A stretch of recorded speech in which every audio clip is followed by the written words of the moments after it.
A racist cop arrested the police captain. He didn't realize it was him until it was too late. Jake glanced at his partner, Officer Tom Harris, who was flipping through a newspaper in the passenger seat. "You hear about that new captain?"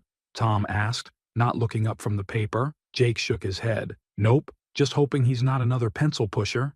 Tom snorted. "You and me both." The radio crackled to life, cutting through the banter with a burst of static. "All units, we have a 1031 in progress at the corner of 4th and Maple. Suspect is a black male, late 30s, wearing a dark hoodie." Jake's instincts kicked in. "That's close. Let's check it out." He flipped on the siren, and the patrol car surged forward, weaving through the afternoon traffic. Jake felt the familiar rush of adrenaline as they sped toward the scene, the city blurring past in a haze of motion and sound. They arrived at the scene within minutes, pulling up to the curb outside a small convenience store. Jake jumped out of the car, scanning the area.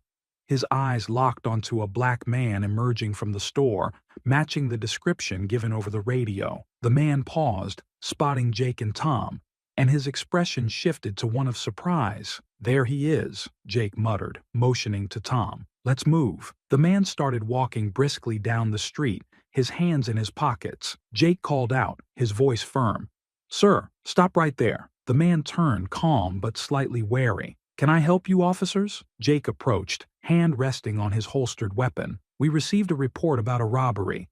Need to see some ID." The man raised an eyebrow. "A robbery? I haven't done anything wrong." "ID, please," Jake insisted, feeling the weight of his duty pressing down on him. The man sighed, reaching into his pocket to pull out a wallet. "My name is Marcus Reed," he said, handing over his driver's license. Jake barely glanced at the ID before continuing. "And what were you doing in that store?" "Buying a drink," Marcus replied evenly. "Is that a crime?" Jake ignored the comment, his focus on completing the arrest. "Turn around, hands on the wall." Marcus complied, his face a mask of calm as Jake cuffed him. Tom stood by, watching the scene unfold with an air of indifference. As they escorted Marcus to the patrol car, Jake couldn't shake the feeling that something was off, but he pushed it aside, convinced he was doing the right thing. They drove back to the station in silence, the city passing by outside the windows. Marcus sat quietly in the back seat,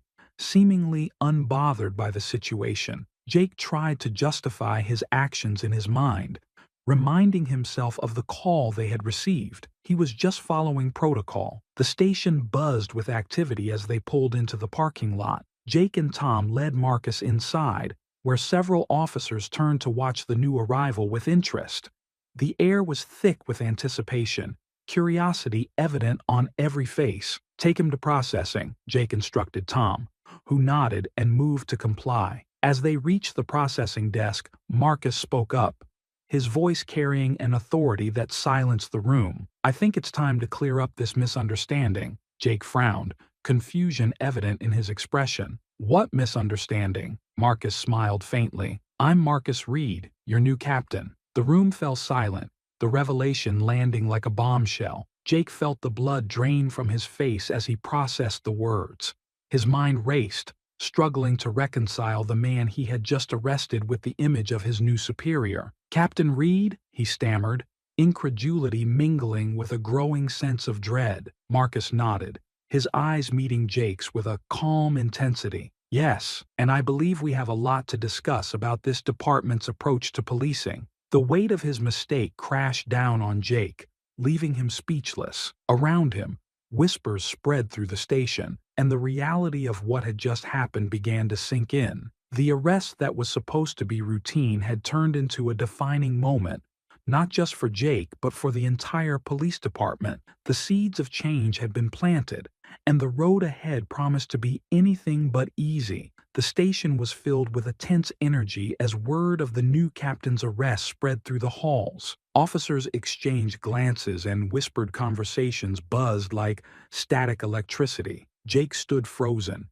his mind reeling from the revelation. Captain Marcus Reed, a name that now carried a weight Jake hadn't anticipated, had been the man he mistakenly arrested. The gravity of his error gnawed at him as he struggled to find the right words. "Captain Reed, Jake began, his voice faltering. Marcus held up a hand, silencing him with a look that was both firm and understanding. "Let's take this to my office, Officer Turner." As Marcus led the way, the gathered officers parted to let them pass, their expressions a mix of curiosity and disbelief. Jake followed, feeling the scrutiny of his colleagues with every step. His mind was a whirlwind of thoughts, the reality of his actions settling heavily on his shoulders. Marcus's office was a modest space, adorned with a few personal touches, a framed photo of his family, a commendation plaque on the wall, and a small potted plant by the window. The room was quiet, a stark contrast to the chaos outside. "Sit,"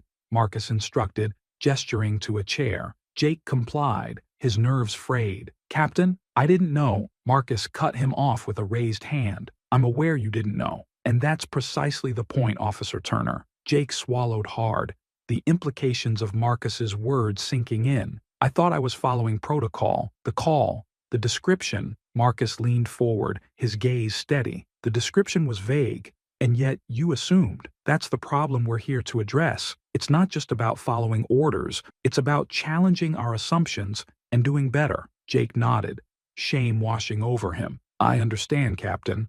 I should have listened, asked questions. I let my assumptions take over." "Awareness is the first step toward change," Marcus said. His tone softened with understanding. "We're all here to learn, including me. This department has a history we need to confront, and it's going to take all of us working together." The conversation was interrupted by a knock on the door. Sergeant Lisa Ramirez poked her head in, her expression serious but supportive. "Captain, the officers are gathered for your introduction meeting.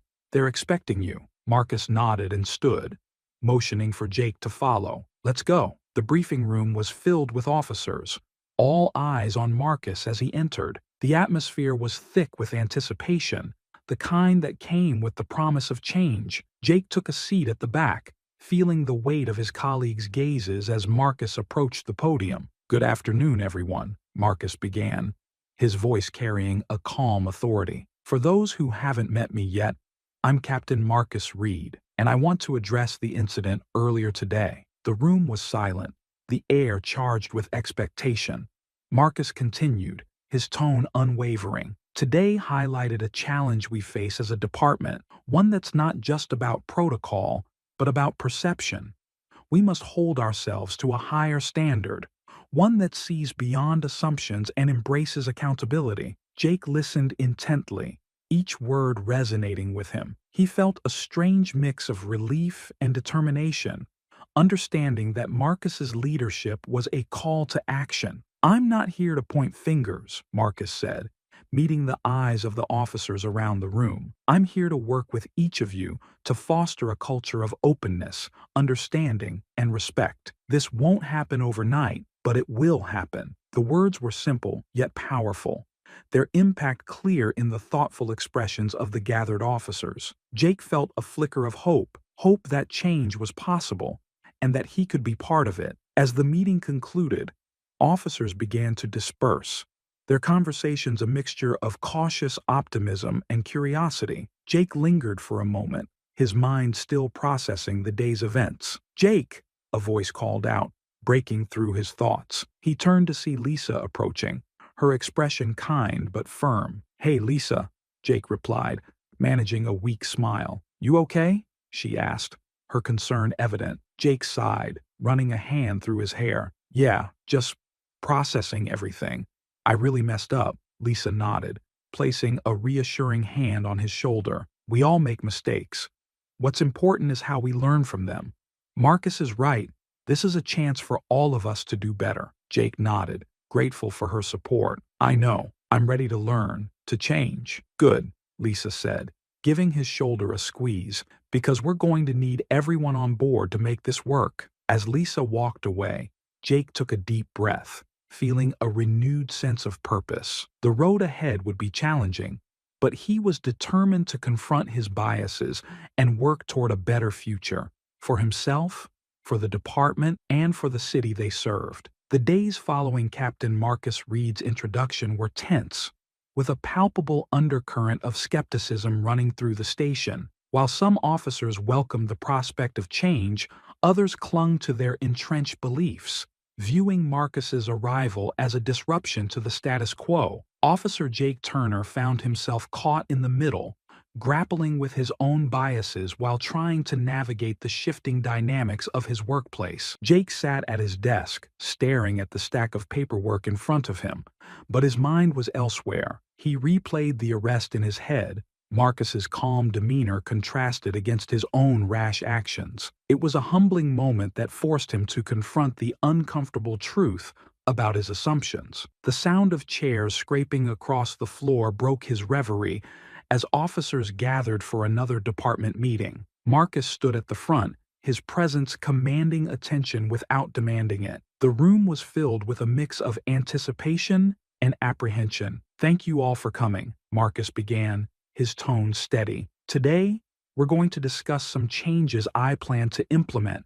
These changes are aimed at building trust within the community and among ourselves." Jake shifted in his seat, feeling the weight of the words. Trust was something he realized he had taken for granted, both as an officer and as a member of the community. Marcus continued, outlining new protocols designed to promote accountability and transparency. He spoke of regular workshops and seminars focused on implicit bias and community engagement, emphasizing the importance of understanding the diverse population they served. "We must be willing to listen and learn," Marcus said, his gaze sweeping the room. "Our duty is not just to uphold the law, but to serve every member of our community with fairness and respect." The room was silent, officers absorbing the message. For some, like Sergeant Lisa Ramirez, Marcus's words resonated deeply. For others, like Jake's partner, Officer Tom Harris, they were met with resistance. Tom leaned over to Jake, his voice a low murmur. "This is all a bunch of feel-good nonsense. We're cops, not social workers." Jake frowned, wrestling with his own feelings. "Maybe it's time we did things differently, Tom. We can't keep doing the same thing and expect change." Tom snorted, crossing his arms. "Change? This is just another way to tie our hands. You'll see." The meeting concluded with a Q&A session, where officers voiced their concerns and questions. Marcus handled each inquiry with patience and clarity, his commitment to change unwavering despite the pushback. After the meeting, Marcus approached Jake, his expression unreadable. "Officer Turner, can we talk for a moment?" Jake nodded, following Marcus into the hallway. The bustling noise of the station faded as they walked to a quieter corner. "I wanted to check in with you," Marcus said, leaning against the wall. "How are you feeling about everything?" Jake hesitated, then spoke honestly. "It's been a lot to take in, but I'm trying to understand. I know I need to do better." Marcus nodded, his expression encouraging. "Acknowledging that is a big step. Change isn't easy, but it's necessary. You're not alone in this. We're all learning together." Jake appreciated Marcus's approach, the genuine effort to include everyone in the process. "Thank you, Captain. I want to be part of the solution." Marcus smiled, clapping Jake on the shoulder. "I believe you can be. Let's keep moving forward." As Jake returned to his desk, he felt a renewed sense of determination. The path to change was fraught with challenges, but he was committed to seeing it through. The following week saw the implementation of Marcus's initiatives. Officers attended workshops on cultural sensitivity and bias awareness, sessions designed to foster empathy and understanding. Jake found himself re-evaluating his own beliefs, slowly dismantling the barriers he had unknowingly built over the years. Despite the progress, resistance persisted. Tom and a few others frequently voiced their displeasure, grumbling about the changes and questioning Marcus's leadership. One afternoon, as officers gathered in the break room, a heated discussion broke out. Tom's voice cut through the chatter, his frustration bubbling over. "All these new policies are a waste of time. We're here to catch criminals, not hold hands." Lisa, who had been quietly listening, decided to speak up. "Tom,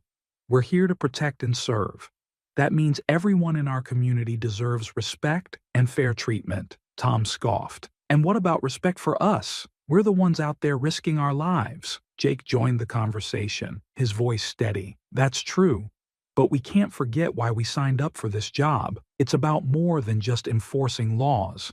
It's about making a difference." The room fell silent, the tension palpable. Officers exchanged glances, the weight of the conversation hanging in the air. Marcus entered the break room, sensing the charged atmosphere. "What's going on here?" Tom turned to Marcus, his frustration evident. "We're just talking about all these changes. Some of us aren't convinced they're for the best." Marcus met Tom's gaze, his expression calm but firm. "I understand change can be uncomfortable, but it's necessary for progress. We owe it to our community to do better." Tom shook his head, muttering under his breath as he walked away. The room remained quiet, officers contemplating the exchange. Marcus turned to Jake and Lisa, a hint of gratitude in his eyes. "Thank you for speaking up. It's going to take all of us to make this work." Jake nodded, feeling a sense of solidarity. The road ahead was challenging, but he was no longer alone. Together, they could foster a new culture within the department, one that embraced change and sought to build bridges rather than walls. As the day drew to a close, Jake reflected on the progress he had made. The journey was just beginning, but he felt hopeful. With Marcus's leadership and the support of his colleagues, he was ready to help shape a future that valued justice and equality for all. The station hummed with activity as officers filed in for another day on the job. The tension that had simmered since Captain Marcus Reed's arrival was still present, but there was also a growing sense of curiosity and hope. For Officer Jake Turner, the past few weeks had been a period of intense reflection and growth. He had attended every workshop Marcus organized, and each session left him with new insights and questions about his role as a police officer. That morning, as Jake prepared for his shift, he couldn't shake the feeling that change was slowly taking root. He had witnessed small shifts in attitudes, the beginnings of a new culture emerging within the department. Yet, he knew that true transformation would require confronting the deeper, more ingrained biases that still lingered. As Jake and his partner, Officer Tom Harris, patrolled the city streets, an uneasy silence filled the car. Tom's resistance to the changes was palpable, and Jake could sense the widening rift between them. "Still buying into all that reform nonsense?" Tom finally asked, his tone dripping with skepticism. Jake glanced at him, choosing his words carefully. "It's not nonsense, Tom. We have to be better. For ourselves and the people we serve." Tom rolled his eyes. "We're doing just fine. Why fix what's not broken? Maybe it's been broken for a while and we just didn't see it," Jake replied, his voice calm but firm. "We have a chance to make things right." Tom shook his head, turning his attention back to the road. "You'll see, this will all blow over soon enough." Later that day, the department gathered for another meeting. This time, it was a forum where officers could voice their concerns and suggestions about the changes taking place. Marcus stood at the front, facilitating the discussion with a steady hand. "Thank you all for being here," Marcus began, his gaze sweeping the room. "Today is an opportunity for us to discuss what's working, what isn't, and how we can move forward together." Officers began sharing their thoughts, some expressing support for the new policies while others, like Tom, remained skeptical. "I just don't see how these changes are going to make us better cops," Tom said, his voice filled with frustration. "We're losing focus on what really matters." Marcus listened intently, acknowledging Tom's concerns. "I understand your perspective, Tom, but consider this. Our job is to protect and serve. To do that effectively, we need to build trust with our community. These changes are about strengthening that relationship." Tom crossed his arms, remaining unconvinced. "And what about respect for us? We're the ones out there risking our lives every day." Marcus nodded, his expression empathetic. "Your dedication and bravery are undeniable, and that respect goes both ways. By fostering a culture of accountability and understanding, we're creating a safer environment for everyone, including us." The room was silent, officers absorbing the exchange. Jake felt a surge of respect for Marcus's ability to address concerns with honesty and integrity. As the discussion continued, other officers began to share their experiences. Sergeant Lisa Ramirez spoke about a recent encounter with a community member that highlighted the impact of their new approach. "I was called to a domestic dispute last week," Lisa recounted. "Instead of escalating the situation, I took a moment to listen.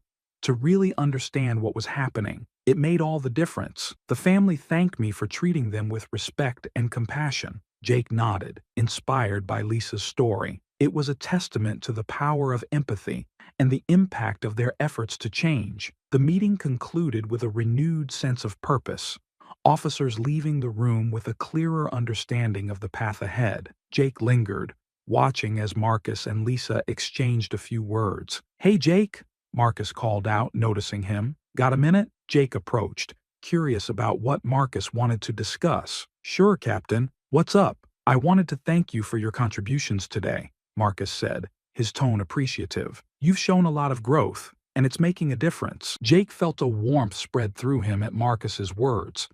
"Thank you, Captain. It hasn't been easy, but I'm committed to this." Marcus nodded, a thoughtful expression on his face. "Change never is, but you're helping lead the way. Keep it up." As Jake left the station that evening, he felt a sense of accomplishment. The road to change was long, but he was proud of the progress he had made. He was no longer the officer who acted on assumptions. He was becoming a catalyst for positive transformation. The next, Jake found himself patrolling alone. Tom had taken a personal day, leaving Jake to reflect on their partnership and the growing divide between them. It was clear that not everyone was ready to embrace change, but Jake hoped that with time, even the resistant would come around. Later that afternoon, Jake responded to a call about it in a local park. As he arrived on the scene, he spotted a group of arguing loudly.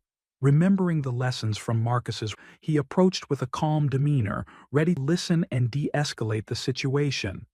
"Hey, what's going on here?" Jake asked, his tone friendly but authoritative. One of the teens, a young with braids, stepped forward. "Just a disagreement, officer. We're trying to work it out." Jake nodded, assessing the group. "How about we all take a deep breath and talk this through? No need for things to get out of hand." The teens exchanged glances, the tension slowly dissipating. Jake spent the next few minutes listening to their concerns, offering guidance without judgment. As they reached a resolution, Jake felt a sense of fulfillment, a reminder of the positive impact his actions could have. As he returned to his patrol car, Jake on the day's events, he realized that change was not just a policy, but about personal transformation. It was about challenging old habits, questioning, and embracing a new way of thinking. With Marcus's leadership and the support of colleagues Lisa, Jake knew they were on the right path. The road ahead would undoubtedly be challenging, but he was ready to face it on, committed to building a department and a community rooted in trust, respect, and understanding. The department's atmosphere gradually shifted from one of tension and uncertainty to one of cautious optimism. Marcus' presence and leadership had sparked conversations and changes that were slowly, surely, taking root. For Officer Jake Turner, these changes were more than just policies. They were a personal journey toward understanding and growth. Jake entered this one morning, greeted by a familiar faces and eager to learn from Marcus's leadership. The morning briefing was underway, with Marcus addressing the room with his usual blend of confidence and openness. "Today, we'll be focusing on community outreach," Marcus announced, his voice carrying a note of, "We have several initiatives lined up, and I want each of you to consider how you can contribute." Jake listened intently, already formulating ideas in mind. The community events were an opportunity to build trust, show the people they served that the department was committed to change. After the briefing, Jake approached Marcus. "Captain, I'd like to volunteer for the youth mentorship program. I think it's a way to connect with the younger generation." Marcus smiled, clearly by Jake's enthusiasm. "That's exactly the initiative we need. Your experience and perspective will be invaluable to those kids." Jake felt a surge of pride at Marcus' words.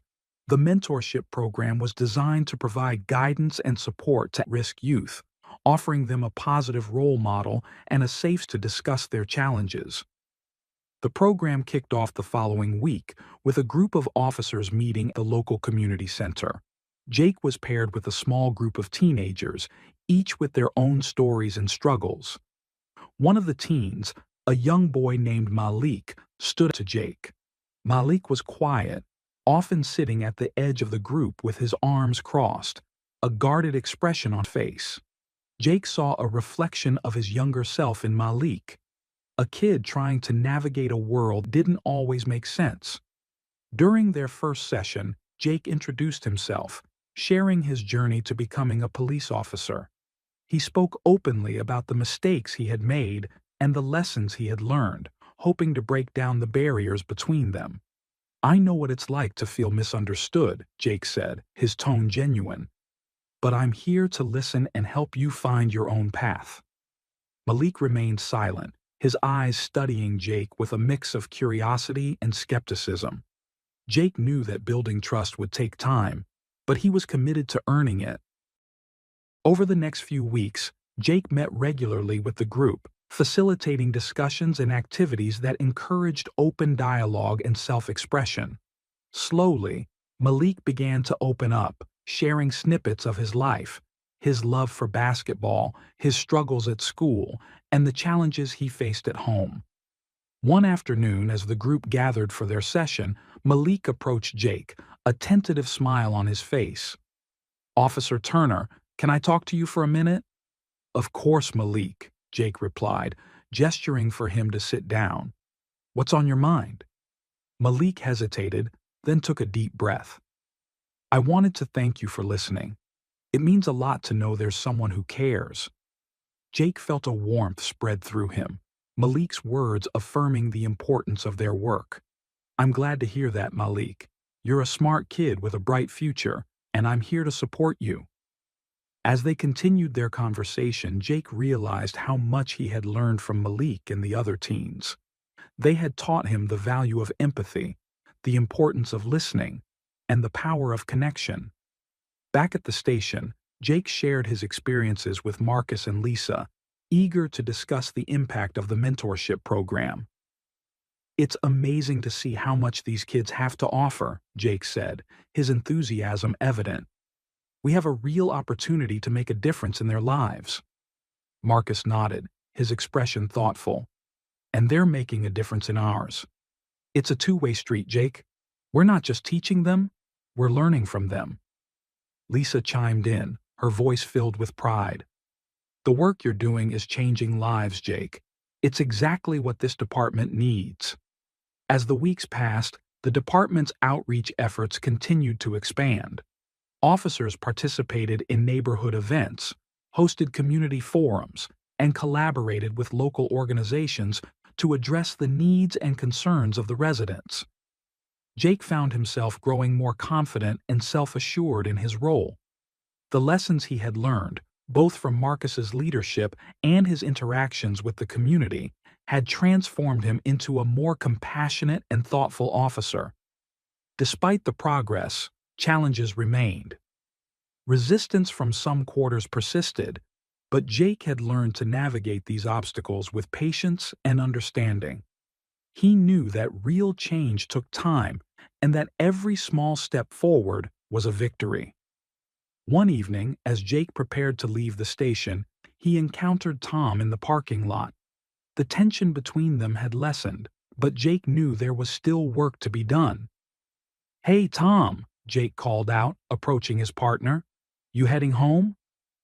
Tom nodded, his expression softer than it had been in weeks. "Yeah, just wrapping up. How's the mentorship thing going?"